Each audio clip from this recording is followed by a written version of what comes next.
कंकाल का रहस्य। चौरा गांव के खेतों में इन दिनों खुदाई का काम चल रहा था। असल में इसी गांव से होकर एक अच्छी सड़क गुजरनी थी, इसलिए यहां खुदाई शुरू की गई थी। अचानक एक दिन खुदाई करने वाली मशीन से कुछ टकराता है। बाद में जब खोजबीन की जाती है तो वहां से 2 कंकाल मिलते हैं। पुलिस गांव के लोगों से पूछताछ शुरू करती है। आप लोगों को क्या लगता है ये किसके कंकाल हो सकते हैं? अरे साहब, हमें क्या पता ये किसके कंकाल है, आप ही लोग पता लगाइए। हम लोग तो बहुत ज़्यादा डरे हुए हैं। हाँ, हमारी फॉरेंसिक टीम अभी आ रही है। ये बताओ कि इस गांव के रहने वाला कोई जोड़ा गायब तो नहीं ना? क्योंकि शुरुआती जांच में तो ये बात सामने आ रही है कि एक कंकाल किसी पुरुष का है तो एक किसी महिला का।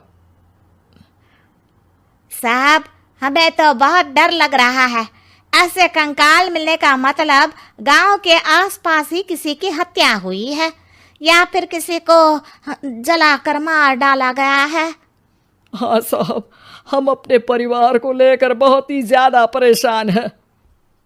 देखिए, आप लोगों की परेशानी हम समझ सकते हैं, लेकिन आप लोगों को पुलिस का सहयोग करना होगा, क्योंकि आपके सहयोग के बगैर हम ये पता नहीं लगा सकते हैं कि आखिर ये किसके कंकाल है और इनकी हत्या किसने की।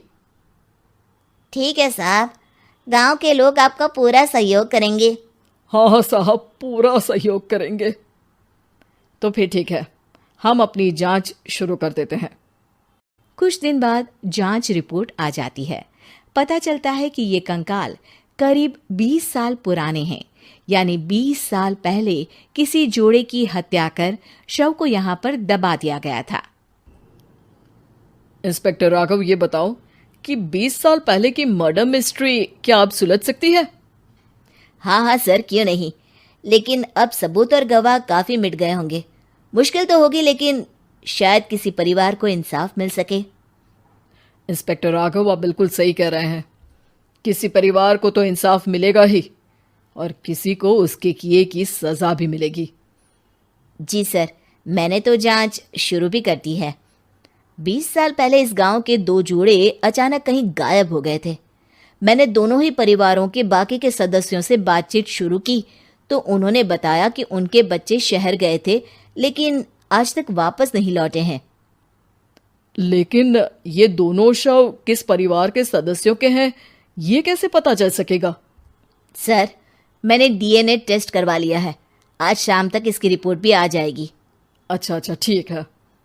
उसी शाम को सर, डीएनए रिपोर्ट के मुताबिक ये दोनों ही लाशें चौरा गांव के रहने वाले प्रधान सुल्तान सिंह के बेटे और बहू की है। लेकिन इनकी हत्याएं किसने की है, ये कैसे पता लगेगा? इसी का तो पता लगाने की कोशिश में जुटा हूं सर। आज सुल्तान सिंह से मिलने भी जा रहा हूं। मेरा बेटा और बहू तो मेरे लिए सिर्फ यादों में ही रह गए थे। हमें उनकी लाशें तक नहीं मिल सकी थी। आज 20 साल बाद उनके कंकाल मिले हैं। मैं अब किसके लिए जीऊं?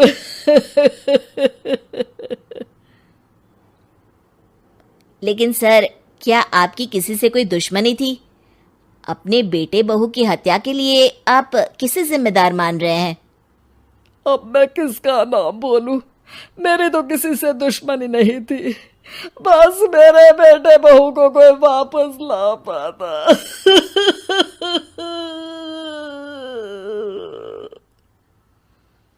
इसके बाद सुल्तान सिंह फूट फूट कर रोना शुरू कर देते हैं। सर, अब आप इनका अंतिम संस्कार करवा सकते हैं। कम से कम इनका शरीर ना सही, इनका कंकाल तो आपको मिला है। लेकिन हाँ, अगर आपको कुछ भी याद आए तो जरूर बताइएगा। मेरी तो बेटा अब उम्र हो गई है, लेकिन मेरे बेटे और बहू के हत्यारों का जरूर पता लगाइएगा, क्योंकि जब तक हत्यारे पकड़े नहीं जाएंगे मेरा मन नहीं मानेगा। सर, हमारी पूरी कोशिश रहेगी हत्यारे को पकड़ने की। लेकिन एक बात बताइए, उस वक्त आपको किस पर शक गया था? उस वक्त मेरे एक ड्राइवर को पकड़ा गया था, लेकिन सबूतों के अभाव में उसे छोड़ दिया गया था। अच्छा, और ड्राइवर पर कैसे शक हुआ था? क्योंकि उस दिन ड्राइवर छुट्टी पर था। उस समय लेकिन लाश क्यों नहीं मिल सकी थी? उस वक्त पुलिस ने बहुत कोशिश की थी, लेकिन दोनों की डेड बॉडी नहीं मिल सकी थी। ठीक है, हमारी तफ्तीश चल रही है, मैं फिर आऊँगा। इसके बाद इंस्पेक्टर वहां से चला जाता है और सुल्तान सिंह अपने बेटे और बहू की याद में खो जाते हैं। कुछ दिन बाद सुल्तान सर, एक बात बताइए, जब आपके बेटे बहू की हत्या हुई थी, उसी के आसपास आपके ही गांव का रहने वाला एक और जोड़ा उसी वक्त गायब हो गया था ना? हाँ सर, अलका और अभिषेक, वो भी मेरे बच्चों जैसे ही थे। तो फिर वो कहाँ है? उनका भी आज तक पता नहीं चल सका, लेकिन बताते हैं कि कुछ साल पहले अभिषेक को गांव के ही किसी आदमी ने मुंबई में देखा था, लेकिन फिर वो गायब हो गया। यानी अभिषेक और अलका की हत्या नहीं हुई थी, बल्कि उन्होंने किसी वजह से खुद ही गांव छोड़ दिया था। हाँ, हो सकता है, क्योंकि अभिषेक मेरे बेटे संतोष का अच्छा दोस्त था और उसका मेरे घर भी आना जाना लगा रहता था।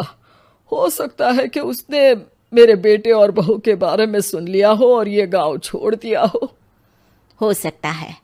उनके परिवार का कोई अब नहीं रहता क्या इस गांव में?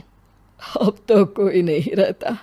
एक चाचा थे, लेकिन उन्होंने भी अपना पुश्तैनी मकान बेच दिया है। वो भी अब कहीं शहर में ही बस गए हैं। ओह, अभिषेक और अलका के बारे में भी पता लगाना होगा। हो सकता है कि वही इस हत्या के बारे में कुछ बता सके। हो तो सकता है, लेकिन वो बेचारे तो खुद ही वक्त के मारे थे, वो क्या बताएंगे। फिर भी सर, जब केस दोबारा खुला है तो जांच तो करनी ही पड़ेगी, और इस बार तो लाशें भी बरामद हुई है। कुछ दिन तक लगातार तफ्तीश चलती रही। एक दिन थाने से सुल्तान सिंह को फोन आता है। हाँ, कौन बोल रहा है? सर, मैं कांस्टेबल तुलाराम बोल रहा हूँ थाने से। आपको थाने आना पड़ेगा। थाने? लेकिन क्यों? सर, किसी की पहचान करवानी है।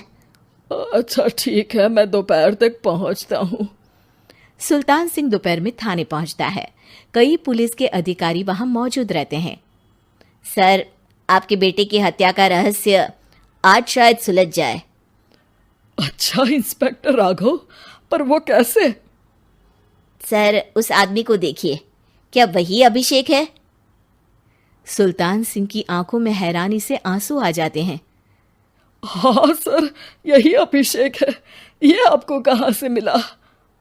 सिर्फ अभिषेक ही नहीं, बल्कि इसकी पत्नी अलका भी इसके साथ है। मैडम, जरा अभिषेक की पत्नी को लाइए। जैसे ही अलका को पेश किया जाता है, सुल्तान सिंह जमीन पर गिर जाते हैं। सुल्तान सर, क्या हुआ आपको? आप अलका को देखकर गिर क्यों गए? सुल्तान सिंह सर पकड़कर बैठ जाते हैं। ये अलका नहीं, बल्कि ये तो मेरी बहू रितु है।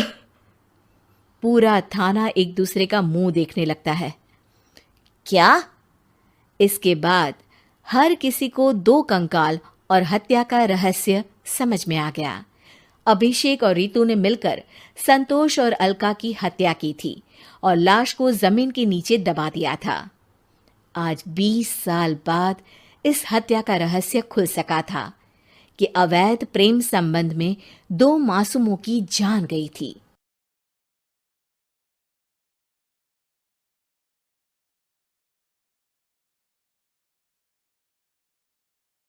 पार्ट 3। मीना का घर ठीक से ही चल रहा था। मतलब अब सास और बहू दोनों कमा रही थी, खुद की जिंदगी जी रही थी, मिलजुल कर रह रही थी। लेकिन कहते हैं ना, दुख के दिन नहीं टीके तो सुख के दिन कैसे। अरे मंगलू, कहाँ है? कितने दिनों से गांव नहीं आया माँ की खोज खबर लेने। तभी मीना आ जाती है। अरे दादी साहब, कैसे आना हुआ? बताया नहीं, हम स्टेशन आ जाते। ये बोलते हुए मीना अपनी दादी सास के पैर छूने के लिए झुकती है कि दादी सास जोर की लात मारती है। बड़ी आई, कैसे आना हुआ?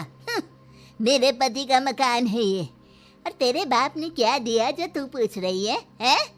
और ये क्या पहना है? न साड़ी न सर पर पल्लू, बात बात पर जबान खुलती है। दादी सास बोलना रोक ही नहीं रही थी। मीना को गुस्सा आने ही वाला होता है कि उसकी सास आ जाती है। क्या बात है मीना, कौन चिल्ला रहा है? मैं हूँ मंगलू की दुल्हन। बहुत चपर चपर कर रही है ये मीना बहू। इसकी जुबान पर लगाम लगवा ले। मम्मी जी, मेरी बहू है, घोड़ा थोड़ी ना है जो लगाम लगवा दूं। तभी वहां मंगलू यानी कि मीना का ससुर आ जाता है और मीना की सास को एक जोर का तमाचा लगा देता है। वाह, जुम्मा जुम्मा 2 दिन हुए नहीं कमाना शुरू किए, मेरी माँ के सामने होशियार बन रही है। मैंने बुलाया है माँ को, ये रहेंगी तो कम से कम इस घर की औरतें औकात में रहेगी। अरे जब से कमा रही है सर पर चढ़कर नाच रही है। चिंता न कर मंगलू, मैं आ गई हूँ ना। दोनों को लाइन में लगा कर रखूंगी। दोनों बहू ने मेरे मंगलू की जिंदगी खराब कर रखी है। तभी वहां पोता यानी कि मीना का पति आ जाता है। पोता जो कि दादी का दीवाना था। दादी दादी मुझे क्यों नहीं बताया कि आप आने वाले हैं? मैं गांव आ जाता कार लेकर आपको लेने। अरे तू तो जानता ही है कार में बैठ नहीं पाती। पता नहीं बहुत दिनों से लग रहा था कि तू और मंगलू परेशान है। आज मन नहीं माना तो आ ही गई मैं। देख यहाँ आकर पता लग रहा है। क्या पता लग रहा है दादी? यहाँ तो सब ठीक है, किसी को कोई परेशानी नहीं है। क्यों माँ, क्यों मीना, क्या हो गया? इन दोनों को क्यों परेशानी होगी?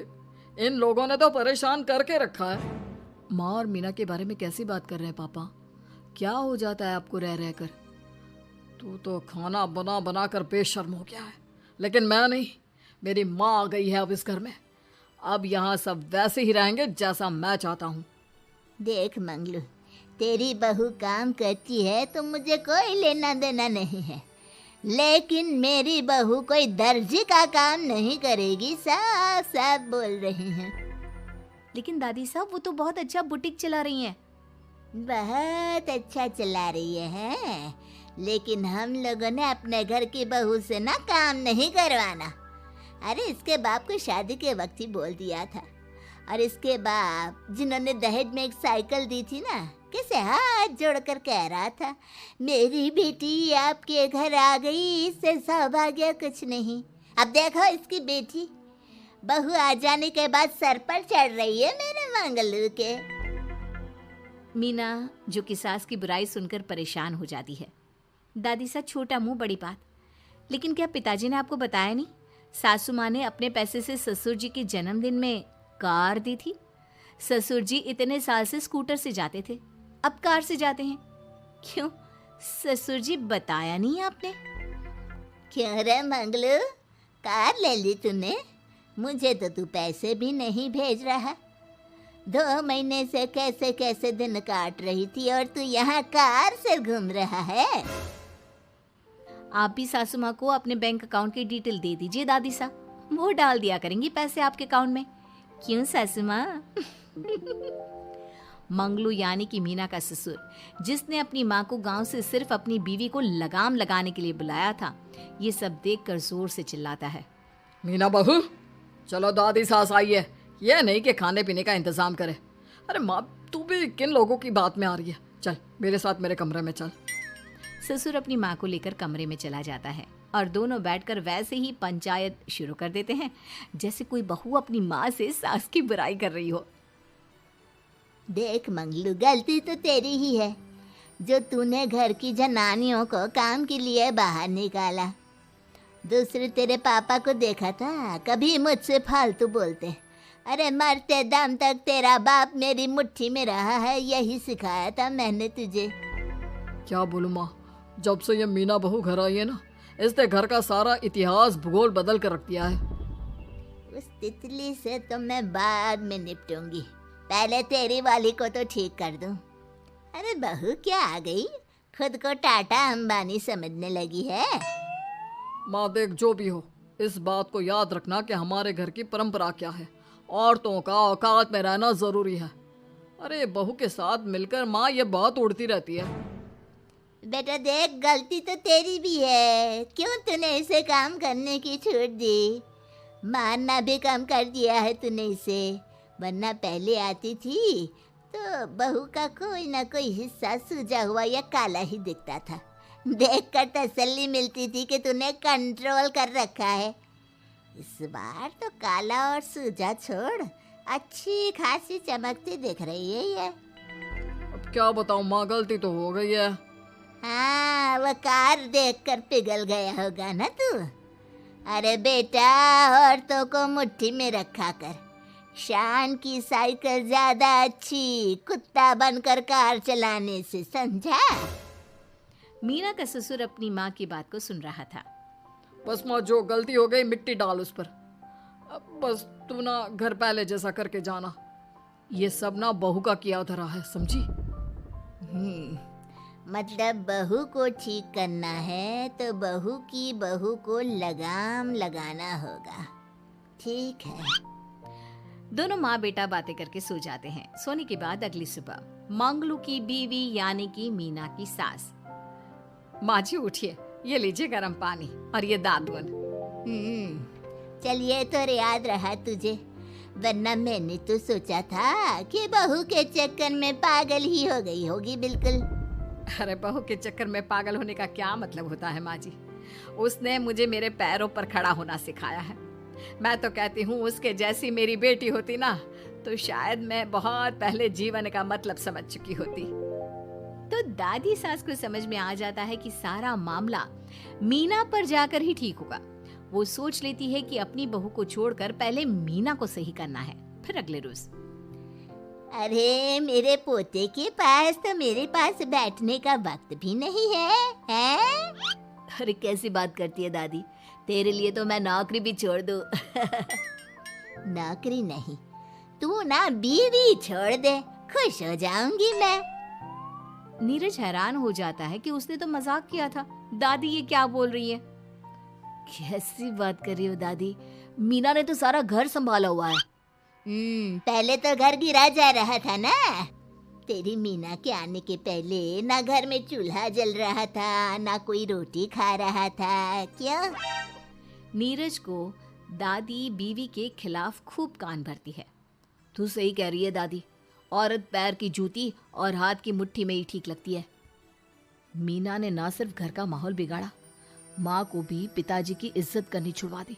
अब ठीक बोल रहे हो, घर को बिगाड़ने की मेन जिम्मेदार तो मीना ही है दादी। अभी उसे ठीक किए देता हूँ। तभी वहाँ पिता भी आ जाता है। देख बेटा, तो रोटी कम खाना मंजूर, लेकिन इन औरतों के आगे झुकना मंजूर नहीं। तेरी दादी ने घर की परंपरा बनाकर रखी। मजाल कि मेरा बाप मेरी माँ के सामने कुछ कह लेता। पर पापा, एक बात पूछनी थी।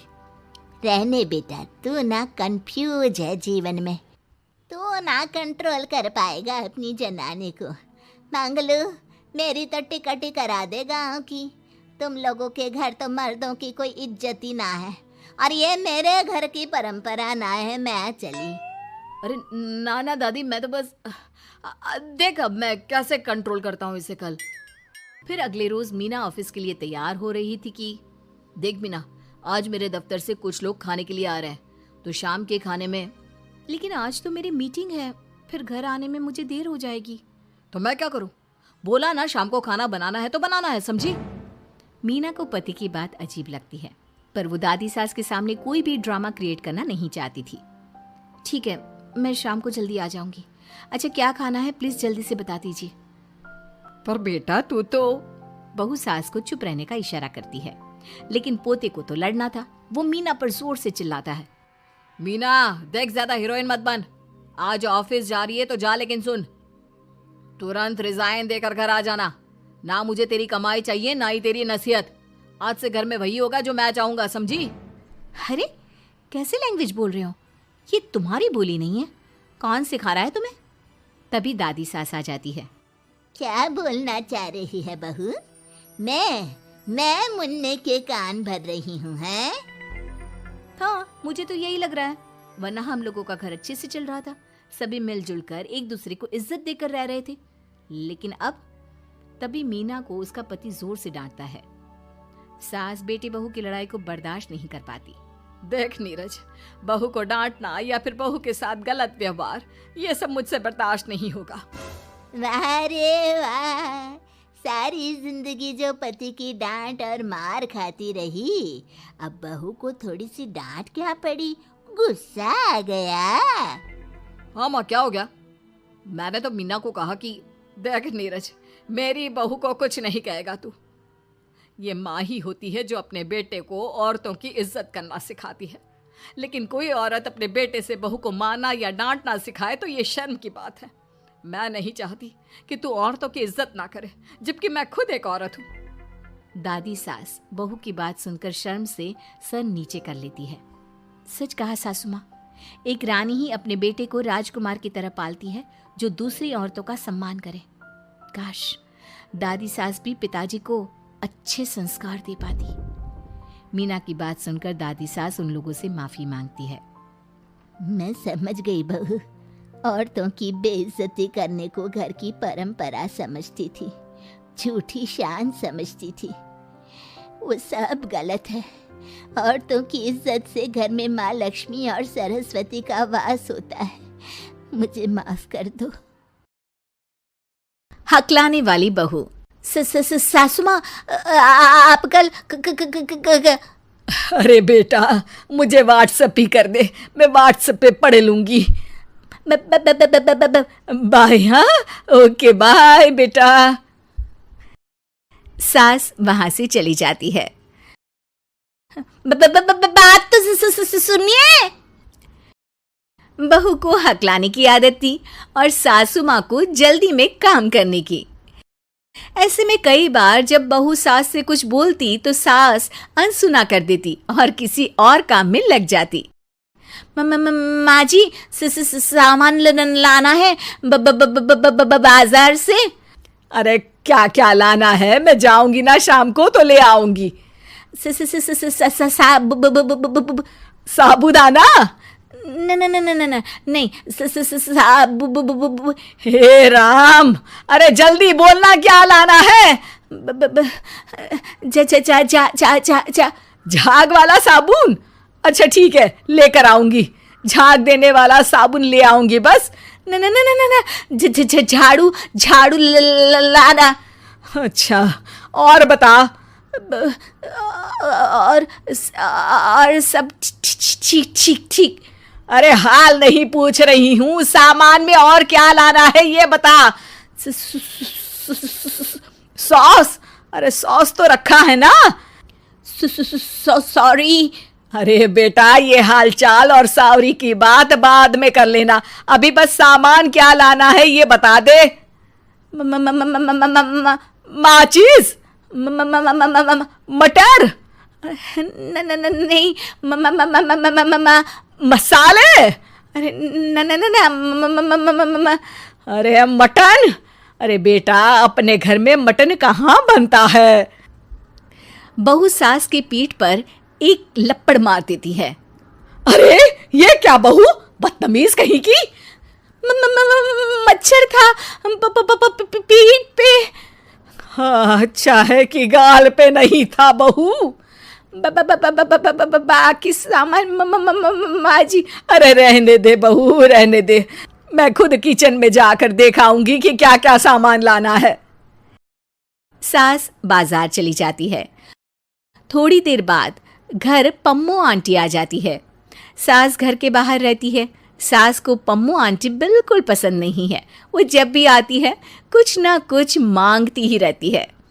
बहू पम्मू आंटी की ये बात जानती है और वो सोचती है, सासू माँ को बोल देती हूँ कि पम्मू आंटी आई है तो बाजार में ही घूम लेंगी।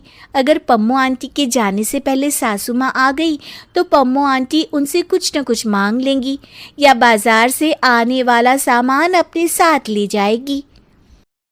बहू बाजार से वापस लौट रही सास को दूसरे कमरे में जाकर फोन लगाती है। हेलो, आप बोल बहू। हेलो माँ जी। अरे जल्दी जल्दी बोलना, घर ही आ रही हूँ, कुछ और लाना है क्या? नहीं। नहीं? अरे फिर फोन क्यों किया? आप घर? हाँ, घर ही आ रही हूँ। हाँ हाँ प प प प ग ग ग ग ग ग ग प प प घ घ घ सा नी प म ग रे सा। बेटा, इनके आगे भी तो कोई सुर लगा। घर म म म म म म घर में? घर ही आ रही हूँ, चल बाद में बात करती हूँ। बहू सोचती है, हे भगवान, सासू माँ को बिल्कुल सब्र नहीं है पूरी बात सुनने का। कुछ न कुछ तरकीब लगा के पम्मो आंटी को घर से बाहर करना ही पड़ेगा, इसके पहले कि सासू माँ आ जाए। वरना जो भी बनिया का सामान आ रहा है उसमें से कुछ न कुछ तो लेकर ज़रूर जाएंगी पम्मो आंटी। आंटी, मुझे कहीं जाना है।